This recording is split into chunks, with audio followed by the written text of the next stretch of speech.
Hello everyone, कैसे हो सभी। आई होप सभी ठीक होंगे एंड सभी की प्रिपरेशन अच्छी चल रही होगी। तो सभी को पता होगा कि भाई दिल्ली पुलिस कांस्टेबल की हमारी आंसर की रिलीज़ हुई थी कुछ दिन पहले एंड आई होप आप सभी ने अपने जो मार्क्स है वो चेक भी कर लिए होंगे अब तक।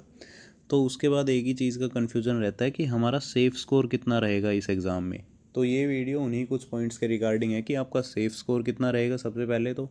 दूसरी चीज़, आपका नॉर्मलाइजेशन किस हिसाब से लगने वाला है। तीसरी चीज़, आंसर की में कुछ चीज़ें सामने आई हैं उनका भी हम डिस्कस करेंगे। और फाइनल मेरा स्कोर कितना रहा है इस एग्ज़ाम में वो चीज़ें भी देखेंगे। तो मेक श्योर करना कि भाई आप वीडियो कंप्लीट देखें। तो सबसे पहले तो मेरा ही सेक्शन वाइज स्कोर देख लेते हैं कितना क्या रहा है। अगर मैथ सेक्शन की मैं बात करूँ तो मैथ सेक्शन में मैंने सारे के सारे क्वेश्चन ही अटैम्प्ट किए थे और सारे ही मेरे ठीक मिले हैं। तो 15 आउट ऑफ 15 मेरा स्कोर रहा है। उसके बाद अगर रीजनिंग की बात की जाए तो रीजनिंग में मैंने 25 क्वेश्चन अटैम्प्ट किए थे। उनमें से एक क्वेश्चन जो है वो गलत हुआ है मेरा, और उसी के चलते 23.75 रीजनिंग का स्कोर रहा है मेरा। ये क्वेश्चन जो है ये मेरा ओड वन आउट वाला क्वेश्चन गलत हुआ है और इसके भी 70 to 80% चांस है कि ये आंसर की में ही मतलब ये क्वेश्चन ही जैसे गलत माना जाएगा। क्योंकि इसको करने के भाई दो तरीके आ रहे थे सामने, मैंने दूसरा यूज़ किया है, आंसर की में दूसरा तरीका यूज़ करके इन्होंने आंसर दे रखा है। उसके बाद अगर बात करें कंप्यूटर की तो कंप्यूटर में मेरे 6 क्वेश्चन ठीक मिले हैं। एंड फाइनली अगर जीएस पोर्शन की बात की जाए तो भाई इसमें मैंने काफ़ी कम मार्क्स स्कोर किए हैं क्योंकि जीएस ऑलवेज़ मेरा वीक सब्जेक्ट रहा है। अगर आपने मेरी सीपीयू मार्क्स वाली वीडियो भी देखी होगी तो उससे भी आपको पता लग ही गया होगा कि भाई कितना क्या कुछ स्कोर मेरा रहा होगा इसमें। इसमें मैंने 35 क्वेश्चन अटैम्प्ट किए थे जिसमें से मेरे 12 क्वेश्चन जो है वो गलत हो गए थे और उसी के चलते 20 मार्क्स मेरे आए हैं भाई जीएस में। सो ओवरऑल अगर देखा जाए तो भाई 15 मैथ्स में, 23.75 इसमें, 6 इसमें और 20 इसमें मेरा रो स्कोर बन रहा है 64.75। और अभी इसमें भी नॉर्मलाइजेशन में कमी होने है क्योंकि ऐसा कोई मेरी हार्ड शिफ्ट या फिर एवरेज शिफ्ट नहीं थी, मेरा इजी शिफ्ट में ही एग्ज़ाम था। तो 4-5 नंबर तो इसमें से भी मिनिमम कटने ही हैं। तो लगभग 59 के करीब मेरा जो है वो स्कोर रहेगा। बाकी इस एग्ज़ाम की मैं प्रिपरेशन भी नहीं कर रहा था, मेन एम हेड कांस्टेबल का था क्योंकि उसमें जीएस का जो पोर्शन है वो सिर्फ 20 मार्क्स का आता है। तो ठीक है ये भी। अभी बात कर लेते हैं नॉर्मलाइजेशन किसको कितना मिलने वाला है। तो ये कुछ डाटा है जो कि मैंने रैंक मित्रा करके एक वेबसाइट है वहाँ से लिया है। अगर किसी को नहीं पता तो मैं आपको बता देता हूँ कि रैंक मित्रा ऐसी वेबसाइट है जहाँ पे अगर आप अपने आंसर की का यूआरएल कॉपी पेस्ट करते हैं तो आपको आपका स्कोर कार्ड प्रोवाइड करवा देता है, आपको ऐसे काउंट करने की ज़रूरत नहीं पड़ती। तो उन्होंने अपने टेलीग्राम पे ये डाटा अपलोड कर रखा था। ये कुछ 2 लाख प्लस कैंडिडेट्स का डाटा है जो कि इन्होंने दिया है। तो सभी को पता है कि हमारा एग्ज़ाम 43 शिफ्ट्स में कंडक्ट करवाया गया था जिसमें जो सबसे ईजीएस्ट शिफ्ट रही है वो हमारी रही है 2 जनवरी की पहली शिफ्ट, और जो सबसे हार्डेस्ट शिफ्ट हमारी रही है 20 दिसंबर की पहली शिफ्ट। तो ये जो 20 दिसंबर वाली पहली शिफ्ट है इनको सबसे ज़्यादा नॉर्मलाइजेशन मिलने वाला है। ये डाटा कुछ हद तक ही एक्यूरेट रहता है, मतलब 90% ये डाटा एक्यूरेट रहता है। ये मैं क्यों बोल रहा हूँ क्योंकि यहाँ पे अगर आप देखोगे तो इस शिफ्ट में जो कैंडिडेट्स हैं वो अप्रोक्स 2,500 कैंडिडेट ही आपके दिखाए गए हैं। बाकी अगर बात की जाए तो इस शिफ्ट में आपके 7,500 तक कैंडिडेट्स का डाटा है। तो इसके चलते ये थोड़ा बहुत ही वेरी करता है। जैसे अगर मान लो इसमें और ऐड होगा तो ये जो एवरेज स्कोर है ये नीचे जा सकता है या फिर एक ऊपर जा सकता है, इतना ही फ़र्क पड़ता है, इससे ज़्यादा चेंज आपको देखने को नहीं मिलेगा।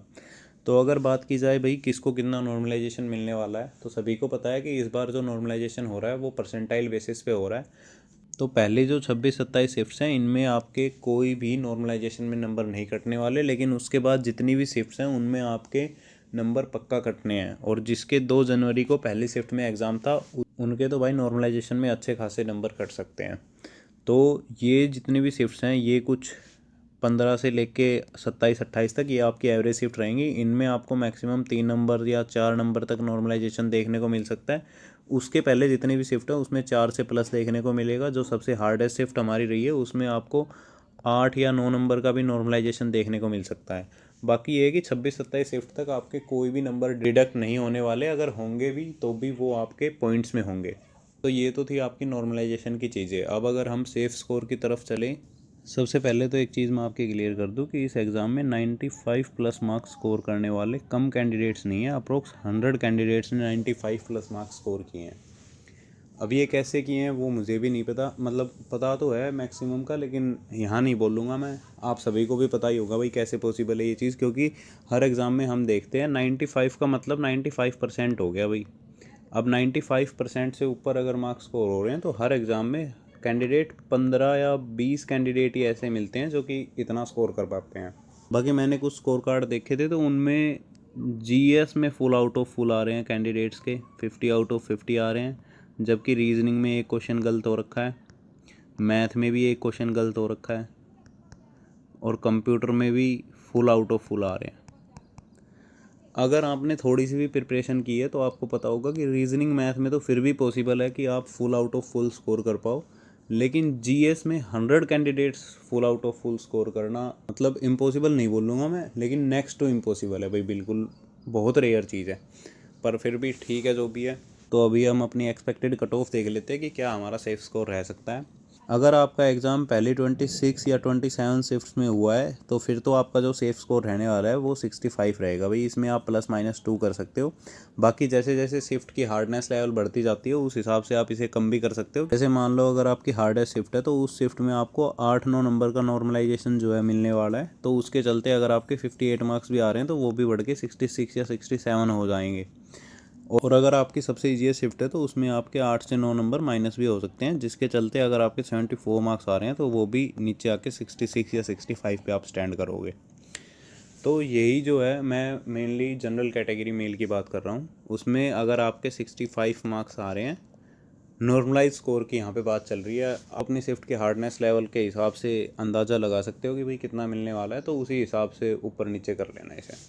सो अभी के लिए सिर्फ इतना ही। बाकी जिस भी भाई के 63 नॉर्मलाइज स्कोर बैठ रहे हैं भाई, वो भी अपनी प्रिपरेशन जारी रखना, क्योंकि ऐसा कोई ज़रूरी नहीं है कि मैंने अगर 65 बोल दिया तो वो 65 ही रहने वाली है, +-2 का भी वेरिएशन उसमें देखने को आपको मिल सकता है। तो मेक श्योर करना कि अपने फिजिकल की प्रिपरेशन आप साथ साथ लेके चलो, क्योंकि बाद में वो 15-20 दिन का ही टाइम आपको देते हैं, तो उसमें प्रिपरेशन करना बहुत ही मुश्किल हो जाएगा।